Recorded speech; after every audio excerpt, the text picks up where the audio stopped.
श्री कृष्णाय नमः। श्री गोपीजन वल्लभाय नमः। श्रीमदाचार्य चरण कमलेभ्ये नमः। श्री गुसाई जी परम दयालवे नमः। श्री गुरुवे नमः। अपने माथे विराजते सेव्य स्वरूपाय नमः। सर्व वैष्णव ने जय श्री कृष्ण। गत वीडियो में आपणे जोयुं के गुसाईजीए राग भोग अने श्रृंगार एमां केटली बधी विविधता लावी, एकदम वैविध्यपूर्ण। जेने जेमां रुचि होय ए रुचिना माध्यमथी आप प्रभु साथे पोतानुं मन जोड़ी शको छो। पछी पाकशास्त्र एटले सामग्री बनावो सुंदर सुंदर। पछी कला, तमने आर्ट गमे छे तो प्रभु माटे सुंदर सुंदर हिंडोळा बनावो, सुंदर सुंदर सांजीपुरो, पीछवाई बनावो सुंदर सुंदर। पीछवाईनो पण तो केटलो सुंदर इतिहास छे। आ रीते आ बधुं ज ऋतु अनुसार अने उत्सव अनुसार गुसाईजीनी एनी सुंदर एवी रचना करी। अने कोई पण कार्य आपणने करवुं होय तो एनो विचार पहेला मस्तिष्कमां शरू थाय छे, मनमा विचार आवे छे। अने ज्यारे मनमा विचार निर्माण थाय छे, सतत एनुं चिंतन थाय छे, त्यार पछी ए कृतिमां आवे छे। એટલે સૌથી પહેલા તો આપણે મનથી વિચારવાનું છે કે મને પ્રભુ સાથે જોડાવાનું છે, મારે પ્રભુ માટે આ કરવાનું છે, મારા પ્રભુ માટે ઓલું કરવાનું છે।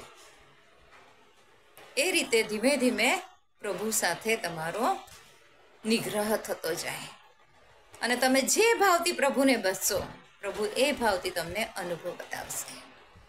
કંસ જે પ્રભુને એટલે વેર ભાવથી, શત્રુ ભાવથી જોતો હતો, तिरस्कार हतो, पण छतां एना मनमा सतत एना ज विचार रहता, एटले प्रभुए एनो पण उद्धार कर्यो।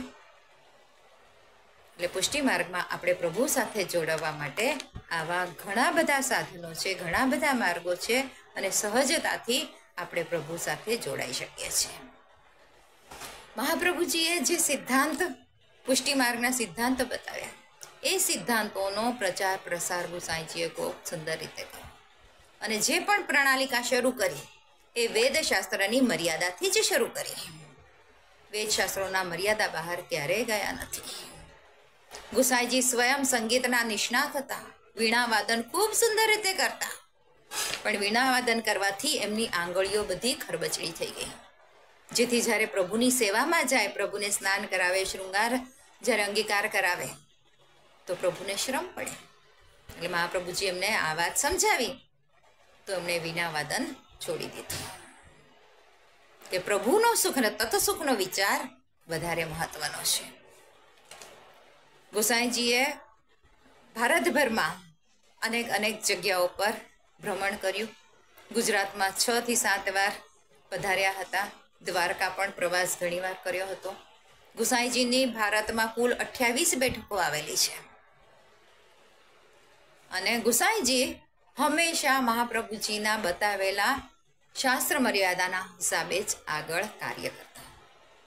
अने ए जे प्रणालिका छे, ज्यारे एटले सारस्वत कल्पमां नंद अने यशोदाजीए बाळकृष्ण लालजीनुं जे सुंदर रीते लालन पालन कर्युं, जे स्नेह त्यां वरसाव्युं, ए स्नेहनी प्रणाली अने ए ज लालन पालन नो आखो सेवाक्रम, जेने अष्टयाम सेवाक्रम कहेवाय छे, मंगळाथी लई शयन सुधी एवी सुंदर रचना करी। एटले आ मंगळाथी लई शयन सुधीनो जे सेवाक्रम छे ए जाणे वैष्णवोनी जीवन शैली छे।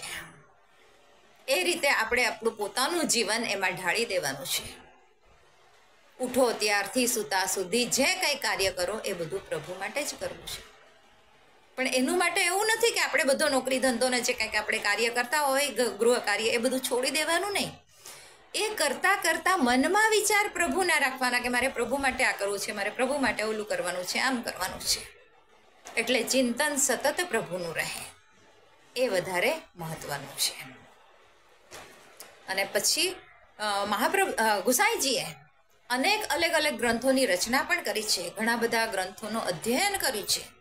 विद्वान मंडन, निबंध प्रकाश, पछी सुबोधनीजी परनी टीका करी, त्यार पछी भक्तिहंस, गायत्री कारिका, षोडश ग्रंथ परनी टीका, श्रृंगार रसमंडन, पछी पुरुषोत्तम, आवुं विपुल ग्रंथ साहित्य पण निर्माण कर्युं छे।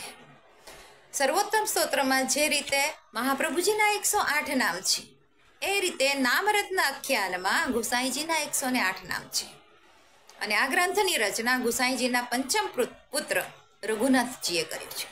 એનો પણ સુંદર પ્રસંગ છે. રઘુનાથજી જ્યારે 5 વર્ષના હતા, બાલ્યાવસ્થામાં હતા, અને મંજુષા આલય કીધું એટલે શૃંગારની પેટી લાવો, અને પેટી લેવા ગયા અને ત્યાં એમને સમજ નહીં પડી કે શું કરવું છે. સંસ્કૃત ભાષાનું એટલું બધું જ્ઞાન નહોતું, મૂંઝવાઈ ગયા.